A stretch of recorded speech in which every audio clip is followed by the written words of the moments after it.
alors, ça avance?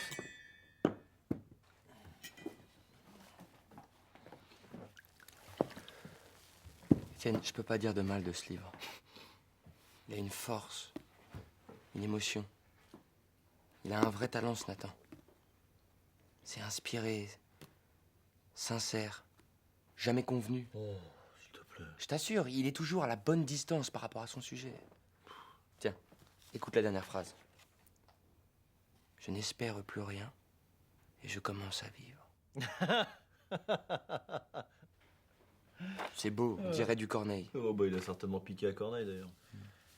Comment tu veux que j'en dise du mal? Mais on peut toujours dire du mal, c'est juste une forme d'esprit à prendre.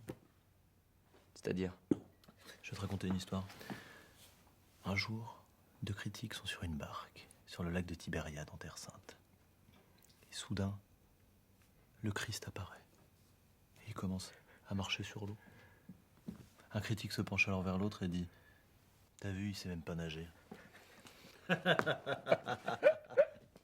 Si le livre est émouvant, tu dis qu'il est complaisant. S'il a un style classique, il est académique. S'il est drôle, il est superficiel. S'il est intelligent, il est prétentieux. S'il est inspiré, il est racoleur. Et puis tu déroules. Si le récit est bien construit, il est prévisible. Si l'auteur a du style, c'est pour cacher qu'il n'a rien à dire. Et puis tu peux t'en prendre à la longueur aussi. Ça fait toujours mal, ça. Tout est toujours trop long. Donc confus, pas maîtrisé. On comprend pas où l'auteur veut en venir. Est-ce que lui-même le sait, d'ailleurs, non?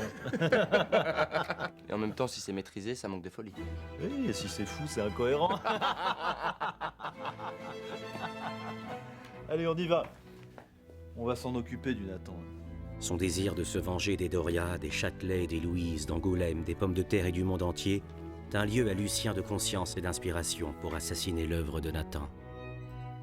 Ce plaisir critique, sombre et solitaire, est comme un duel avec un absent, blessé à distance d'un trait de plume. Et malgré la facilité et la vulgarité de cet esprit moqueur, il est souvent bien accueilli par certains journaux.